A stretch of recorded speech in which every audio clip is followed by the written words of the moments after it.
Welcome to the REI Foundation Podcast, where we cover all the steps and strategies to make your real estate dreams a reality. Now your hosts, Jason and Peely. Well, hello again, and welcome to another edition of the Real Estate Investing Foundation Podcast. Today, we are super excited for another episode where we bring Greg Dickerson on the show. Greg, welcome. How are you? I'm doing great. Thank you for having me. Well, thank you for being here. And a little bit about Greg. Greg is an entrepreneur, real estate investor, and developer. And over the past 20 years, he has brought, developed, and sold over $200 million in real estate, built and remodeled hundreds of custom homes and commercial buildings, and started 12 different companies from the ground up. Wow. So there's a ton there, Greg. So with that and all that said, let's just take it back to the start. How and why did you get started in real estate? Well, so all that's a fancy way of saying adult ADD, right? So I like to stay busy. I like that. Yeah. But Don't no, tell I my can. wife that, because she'll say, "Oh, that's me every day." Yeah. But hey, I can focus when I need to, but I like to stay busy. And so I started as a builder. So I got my start. There's only two things I've ever done. I didn't go to college. I went in the Navy right out of high school, and I worked in restaurants and I worked in construction before the military and after the military.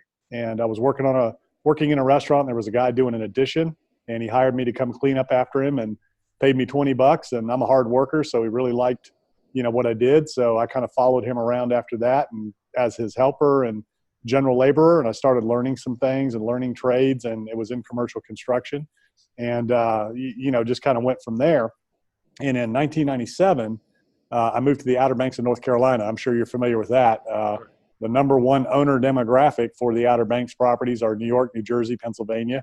And a lot of the, summer vacationers come from your territory. So anyways, I moved there in 1997 to open a restaurant. And then I ended up getting into construction as a handyman contractor. It was just me, my truck, my tools, and doing odd jobs and whatever I could find. And did a little handyman work for a friend of mine that owned a restaurant, and then built a deck for a guy, and then started trimming new construction houses. And so my beginnings there were as a contractor. I owned my own home, but I wasn't doing real estate as a business. I think that was my third home that I'd owned by the time I made it to the Outer Banks. And, I had two small kids.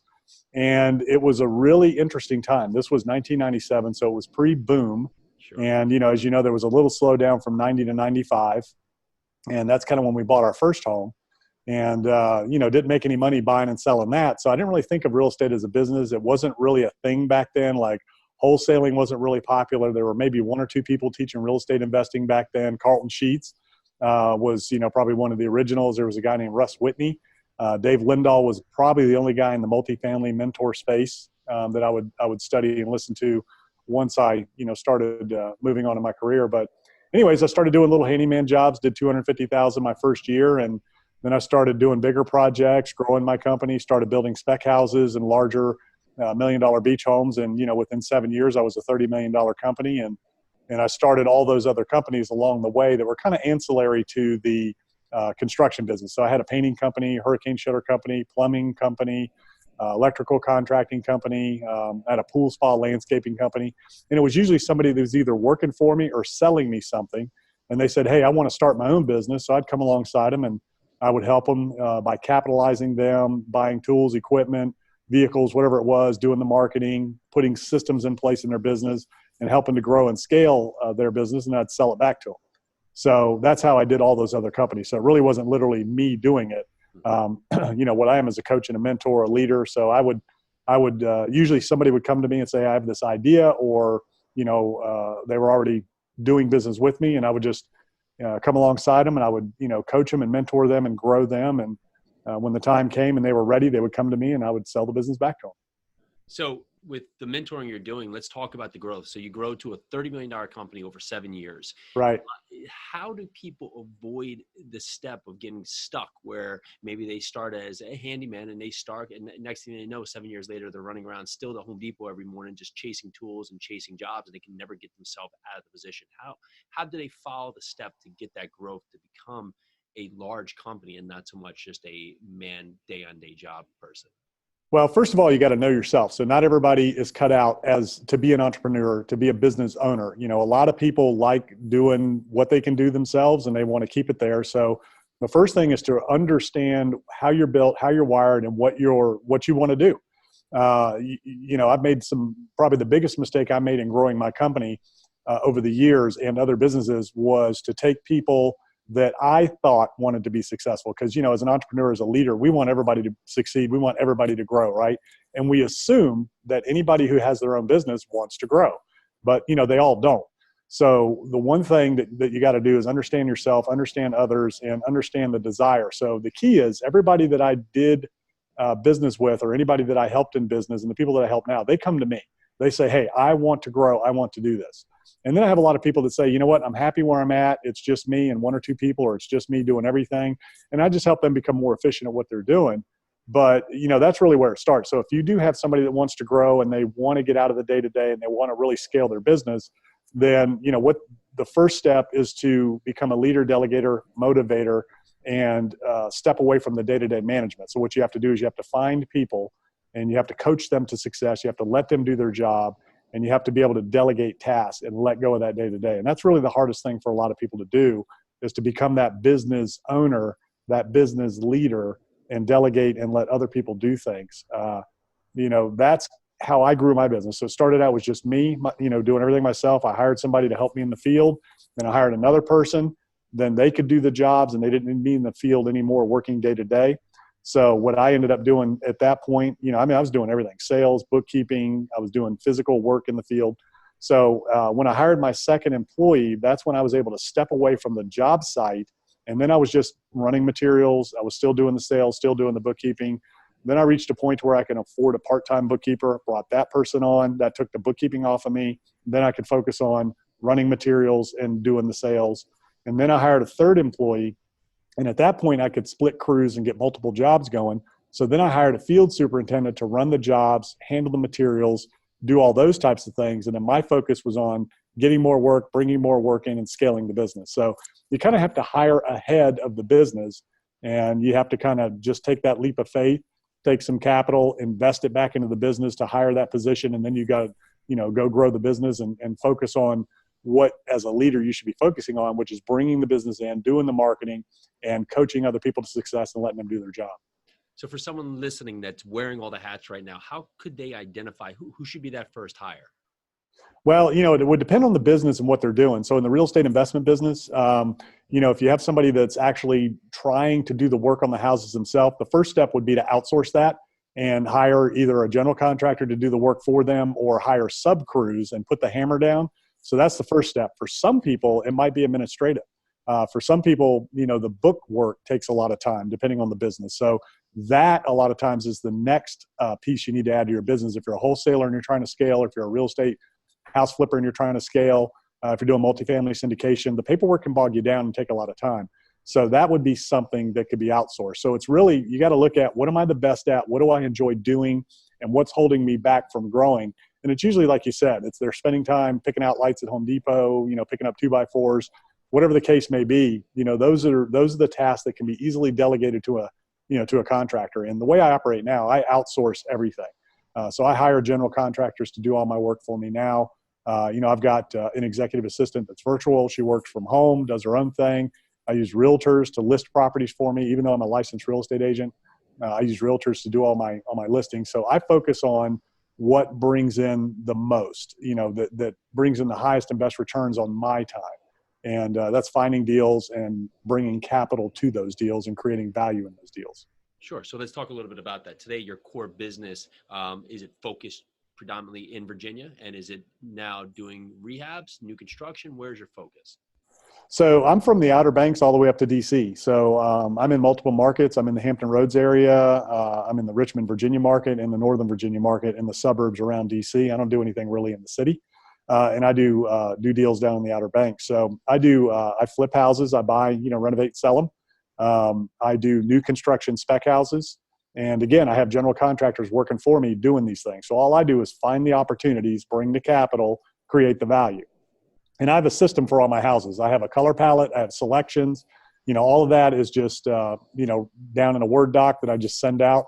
And the guys that build for me, they know what the selections are. So it's automatic. I don't even have to say anything. They know my color palette, the whole 9 yards. And I do infill stuff. So very rarely do I do houses side by side. So I can do the exact same house, the same floor plan, the same fixtures, the same finishes, because I'm doing them in different areas. Once you have something that works and the buyers like, you just kind of stick with it and you let it roll. And then there's economies of scale with the cabinet suppliers and granite suppliers and things like that. They can buy ahead of your purchases if they know you have 5-10 projects coming down the pike. So it helps bring those costs down, and everybody kind of knows what they're doing. So I also do land entitlement flips. So, as opposed to doing the complete full subdivision land development, I'll find parcels of land. I'll determine the highest and best use of that property, whether it's a commercial use, multifamily use, or residential subdivision. And then I'll get all the entitlement work done. In other words, I'll get it approved to break ground on whatever that is. And then I'll turn around and sell that to another developer. And, as opposed to bringing it out of the ground myself, I'm not really on the commercial side bringing a whole lot of stuff out of the ground right now. It's extremely difficult and cumbersome to get things through the approval process. So I kind of focus on that. It typically takes about 2 years to get something approved. And then it's going to take you another, 6 to 8 months to get permits and start bringing it out of the ground. So I would rather just create the value, turn that over to somebody else and move on to the next one. Unless it's just a really, really good deal or a really unique opportunity, then I'll go ahead and bring it out of the ground. But for the most part, I'm doing all that front leg work for other developers and getting out of it. And then the third thing I like to do is find existing buildings that I can repurpose, whether it's a mixed use building, an industrial building that you carve up into flex space, or mixed use being commercial on the ground floor and residential above, or office above, a retail use on the ground floor. Things like that. I really love to take old buildings and repurpose those. So a lot of different directions we can go here, right? Which is where the fun is. Let's talk about market selection. You're in various different markets. When you open up a new market, what metrics are you looking at? So the different markets I'm in, Outer Banks is a resort rental market, so that's a whole different animal. And the only thing I do there is residential single family. The cool thing about that is it's a summer vacation rental destination. So with a spec house, you build it, put it on the market. If it doesn't sell, you can rent it, and it generates rent like a small multifamily property. So they're really good cap rates. They have really strong rental income, depending on what size of property you're doing there. So that's a model in and of itself that I've just done my entire career. So it's for me, it's easy. I know it, and it's just something that I keep going. 3 to 5 to 10 deals a year down there, totally outsourced. Like I said, I don't spend much time on it at all. I go down there probably once a week, once or twice a month, just to kind of check things out and see what's going on. The Virginia Beach market. So anywhere else that I look at deals, whether it's residential or commercial, I go where the demand is. So I look at where people want to be. And typically in a lot of areas like your area and the DC area and Charlottesville, Virginia, Richmond, Virginia, and pretty much any other market in the country, there's going to be an urban center where what's happening is gentrification. So people want to come back to the urban centers. Brooklyn, New York's a great example, where some of that has happened. And, there's a lot of renovation going on. There's a lot of mixed use development going on. There's a lot of residential gentrification going on where a lot of older houses that had fallen into disrepair, people are now coming in, buying those, renovating them.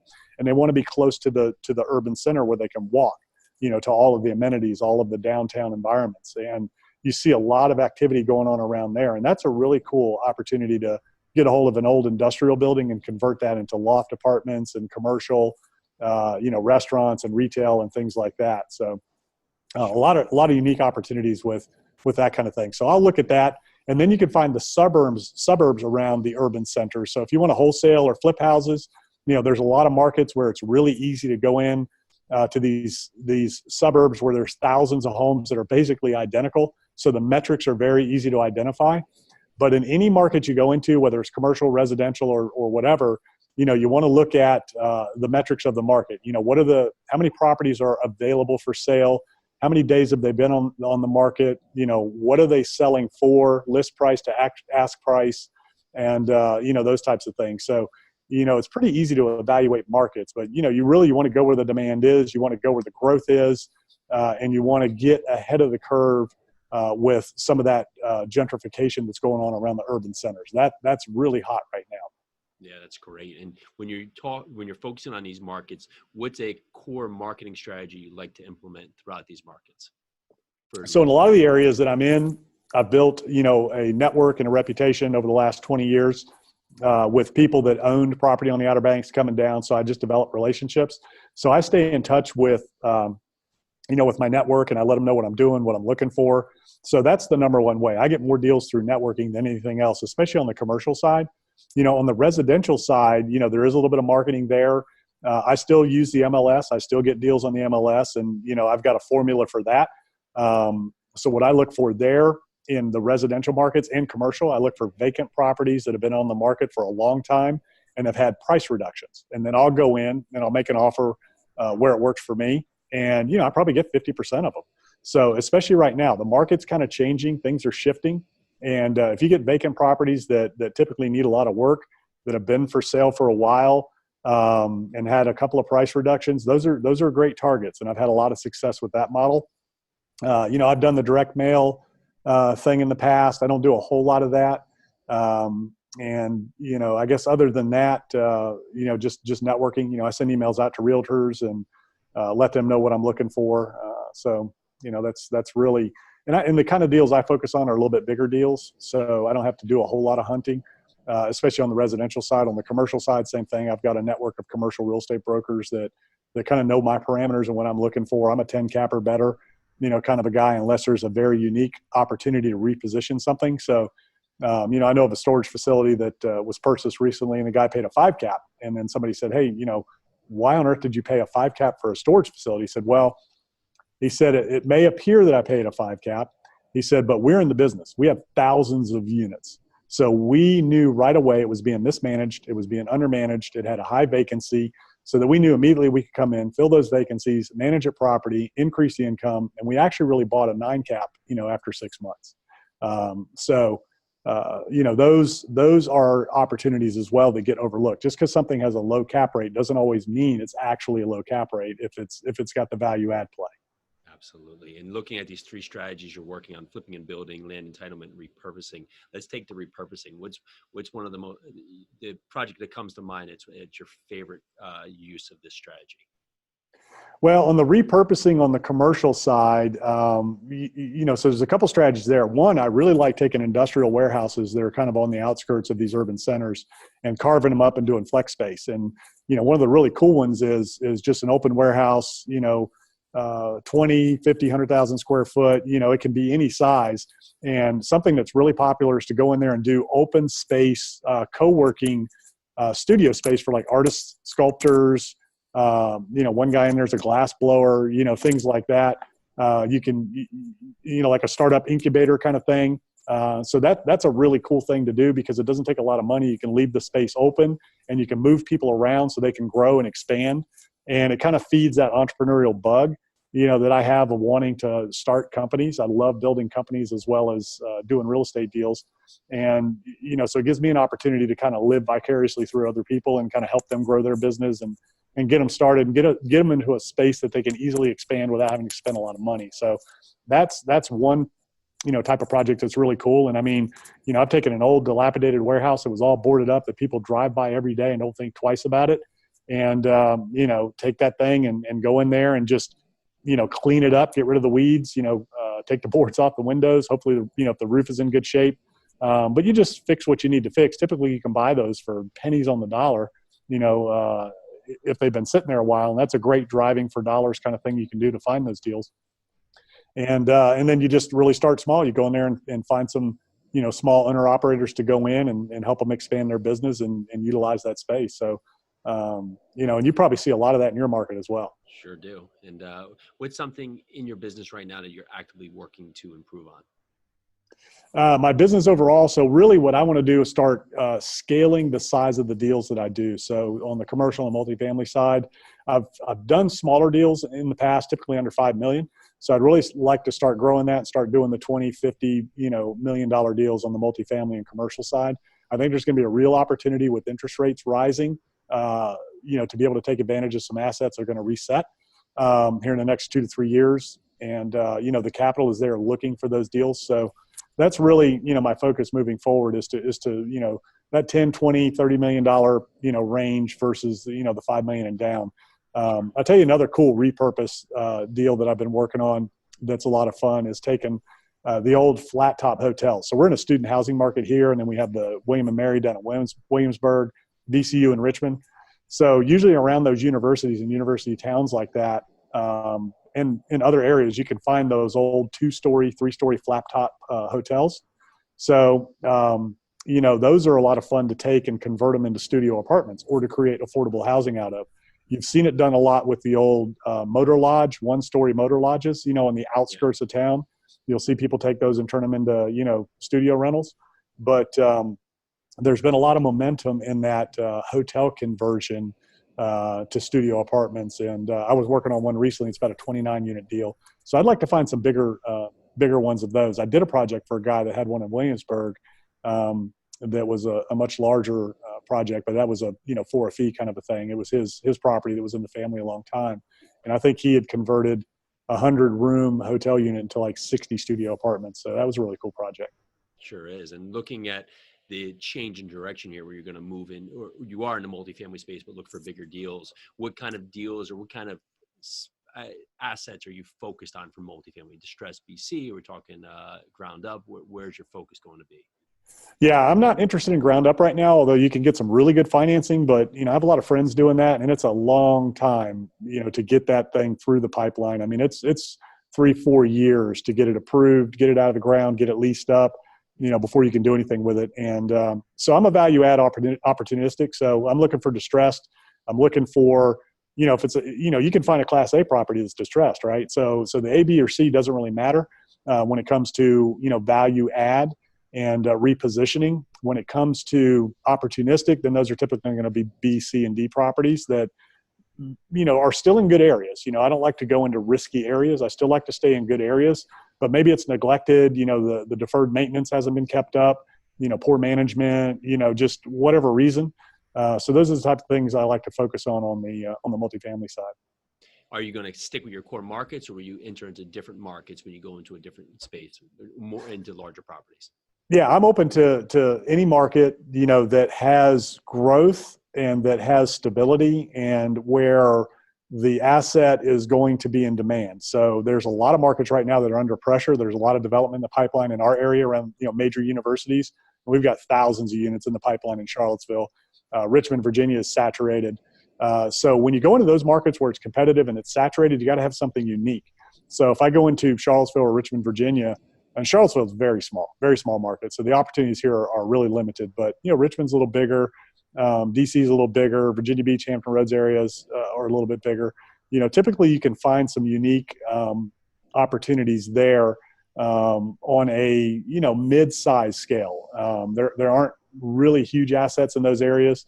Most of those have been built really in the last 10 years. Now, I want to transition a little bit. So you spoke at a number of masterminds, investing groups, events. You've had a lot of information out there. What's a topic that you like to focus on that you find best translate to maybe someone that's looking to start in the real estate? Well, for people getting started, there's always that conversation that I find interesting in debate of buy and sell versus buy and hold. And, whether or not to use private money, hard money, things like that.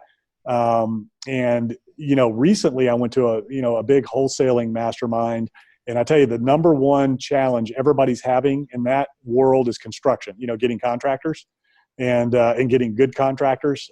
That was a big challenge that they're all having. And they're also all having challenges with, hiring, training, and retaining good employees, when they're trying to scale their wholesaling and their flipping businesses. So those are always interesting topics to me, especially the when it comes to single family, whether or not to, hold those things and rent them, or, just to flip them.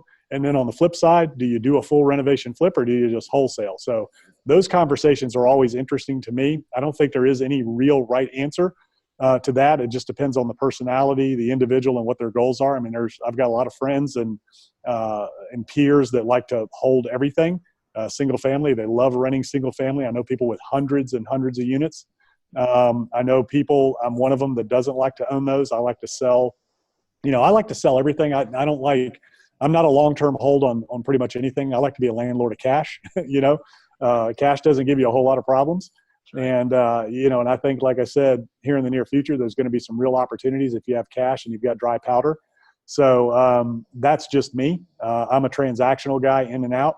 And then there's people that like to focus just on flipping contracts. So it's a really interesting debate, really interesting discussion. And the leadership topic, of how to hire, find good employees, hire, keep them, things like that. I mean, I've done that my whole career. For 20 years, I've had at least a staff of 15 or 20 people.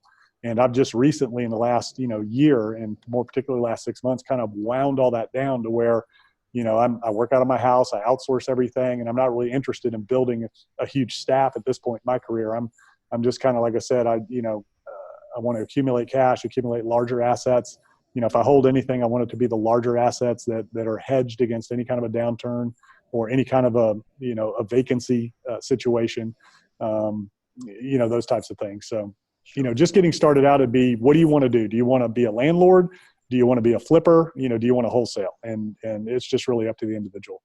So people on that frame of mind, right, and they're going to grow their company, what are some processes they should put in place, or the mindset they should have to be an efficient leader to build a team around themselves? Well, you got to develop yourself as a leader.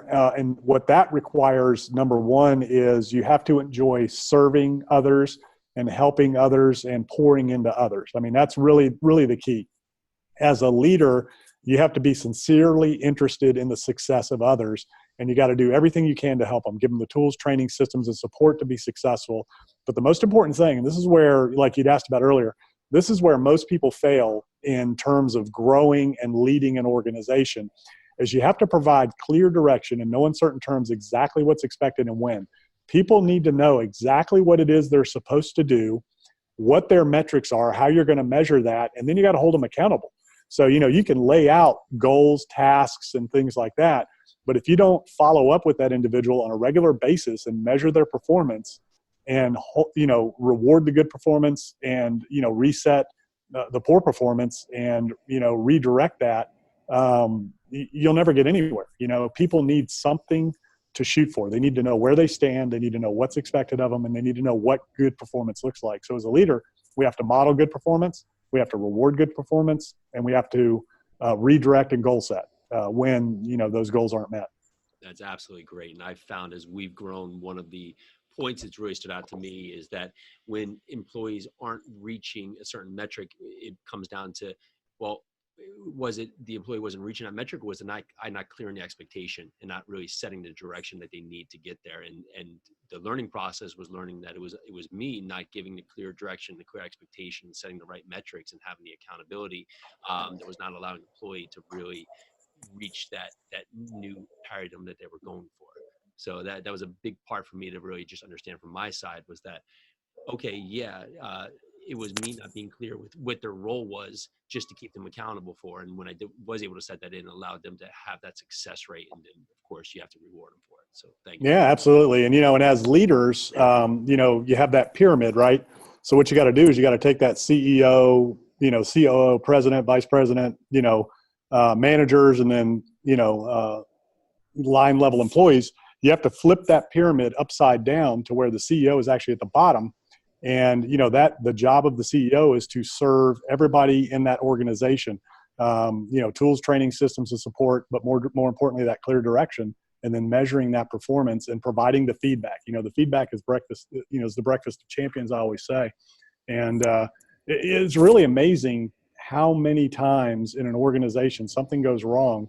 And when you take a good, honest, sincere look at that as the leader, you realize what you just said, man, I just didn't lay it out clear enough. And, what's interesting is a lot of people have systems in their business. They have the software, they have the technology, and they have the systems. You have to take everything you do from the expectation level of an employee and put that in a system so that they know exactly what the steps are, exactly what they need to do, and exactly what it looks like when they're doing the right thing. Absolutely great. It's also repeatable too. People move on for, maybe move. And so if you have that employee who was there, was great, and now they leave for whatever reason, to new opportunity or move, you put a new person in there. You don't have to go through the entire process of finding all the platforms you had set up for them, because you've already put the processes down on paper, and you can basically have them learn that very quickly without having to go through all the, hopefully, time spent putting that process together. So yeah, exactly. So the mark of a true leader is how well your organization runs without you. And it should run arguably better without you than it does with you. You should be in the way when you're running a really efficient operation. You know what I mean? Your job is to go out and create opportunity for your people, keep them busy, keep them employed. So it really should function like a well-oiled machine when you're not around. And, it's like I always say, the old mantra is, you got to work on your business, not in your business. My mantra is you need to work on the people in your business because they're the ones that are working on your business and in the business. So if you work on the people in your business, focus on that, develop them, then you're going to work yourself out of a job. And that's really the first thing. The second thing is a lot of people have trouble just letting go of control and delegating. So if you're going to hire somebody, if you're going to hire a professional and you're going to pay them well, and you're going to put them in a position to do something for you, then the last thing you want to do is do their job for them or tell them how to do it, right? Once you've laid it all out, and you should be looking for pros. You should be looking for people that know what they're doing. The fastest way to grow and scale is to find professionals or experts in the field that you're in doing what it is you want to do. You're going to get there much quicker. That's how I grew my company from 250,000 to 30 million in 7 years. Was I went to the other larger building companies that were there before me, and I hired some of their best people, brought them on board, and bam, instant. We had an instant construction company just add clients, right? So all I had to do at that point was focus on bringing the work in. I already had the thoroughbreds that knew how to run the race. They knew how to get it done. So find winners, coach them to success, but most importantly, let them do the job that you brought them in to do. Let go of the control, delegate the task, be okay when they make mistakes, give them the opportunity to make mistakes, because that's how they're going to learn, that's how they're going to get better, and that's how they're going to grow. So that's probably the hardest thing for people to do, is to let go of that control, because they feel like, man, what if something happens? That's okay. What's the worst that's going to happen? Maybe you'll lose a little bit of money. Now, of course, there's obviously degrees of, control that you want to let go of. You got to keep your eye on the books, and you got to make sure your performance standards are being met and your KPIs are being met, things like that. But if you lay that out, and if you track that and measure it and hold your people accountable, it'll happen on its own. And you can focus on what we should be focusing on as leaders, which is creating opportunity for others, for the people in our company, for the deals that we're looking at, for our investors, and for our trade partners out there in the industry. So a few more questions for you. We touched a little bit about KPIs. What are some KPIs or key performance indicators for people who haven't heard that term that you focus on? So, the KPIs in, a flipping business are going to be, mostly related to, Clarify the flipping business. Let's say flipping business. Yeah. So let's take the, flipping business, because that's going to be different than, commercial. So if you're flipping houses or wholesaling, you're going to have to spend money to market, right? Because really at the end of the day, you're a marketing company and you're transactional. So what you want to track is the marketing that you're doing, and there's systems out there that will track, like say if you're mailing and you've got a 7-piece mail campaign that goes out over a year, you want to have a different tracking phone number on each one of those mailers so that you know which one is performing best at what time. You want to be tracking that. Like a lot of people say, oh man, I spend $10,000 a month and I get 150 leads or 1,200 leads or whatever it is. I'm not interested in leads. I'm interested in deals. So I track, my KPIs are based on how many deals are coming into the pipeline on the money that I'm spending. And then, so once you've tracked that for all of your marketing that you do, whether it's online, offline, direct mail, Facebook, whatever it is, you want to have a tracking mechanism set up for each ad campaign so you know exactly the results that each ad campaign is bringing in. Then once that comes in, then you got to track, okay, how many leads turn into deals? So at the end of the day, it's kind of important, KPI to look at how many leads are you generating overall, but really the most important thing, how many of those are turning into deals? And then when it comes to your acquisitions people, your, inside sales agents, whatever you use and however you use them, you can track their performance by saying, okay, if you've got 1,000 leads that typically generates, X amount of conversations, which generates X amount of contracts, then you've got something that you can measure their performance by and say, look, we know if we throw you 1,000 leads, you should get 10 contracts out of that. And if you're not, something's going wrong, and we got to look at what that is and figure it out. Sometimes you can look at that, sometimes you can't. But those are really the main KPIs you're going to track in your marketing aspect of your business.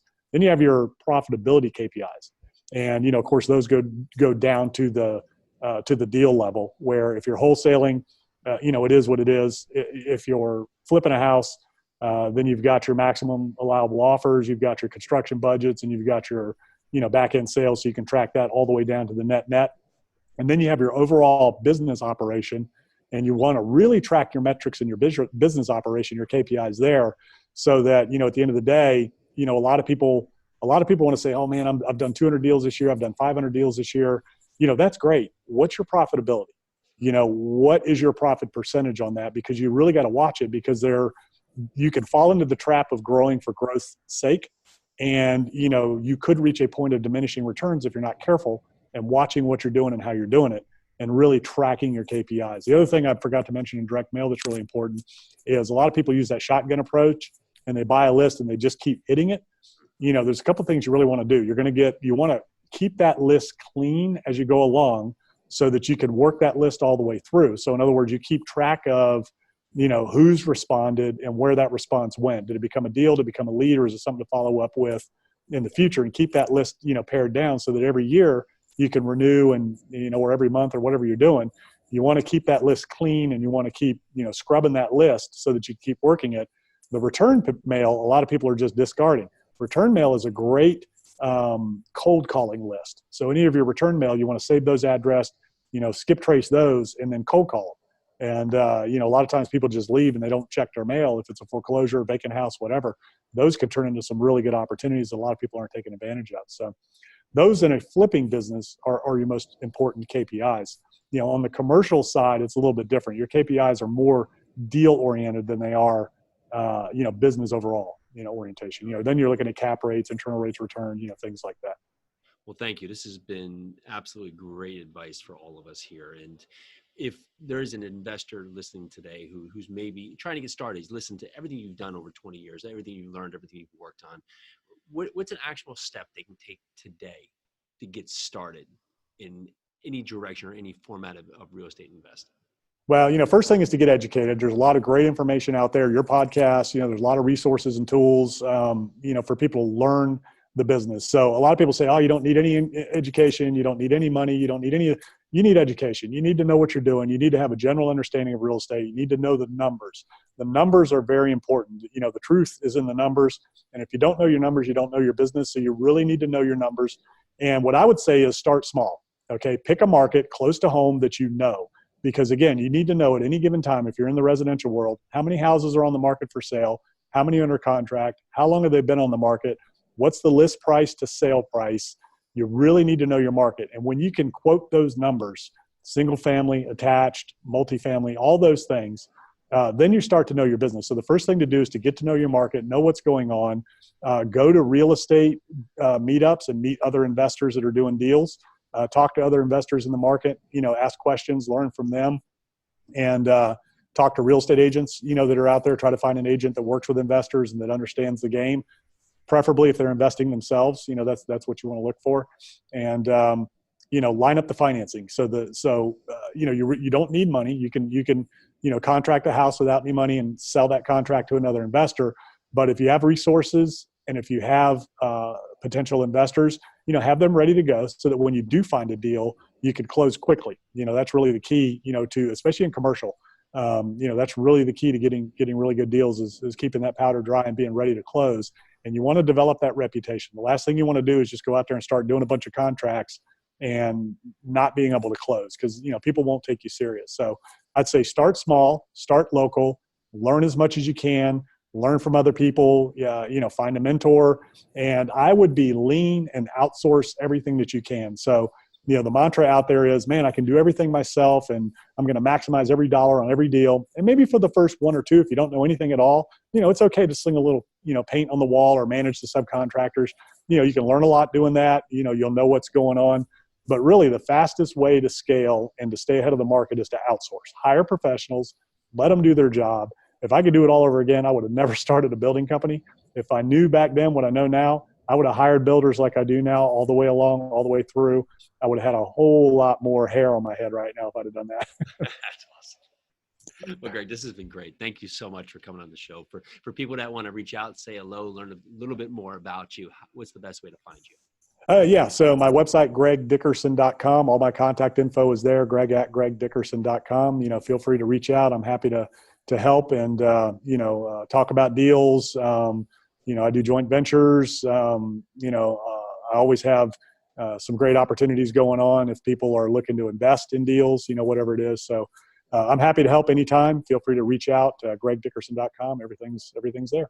That's awesome. Greg, thank you so much for coming on the show today. A ton of value here. Thank you. Yeah, absolutely. I enjoyed it.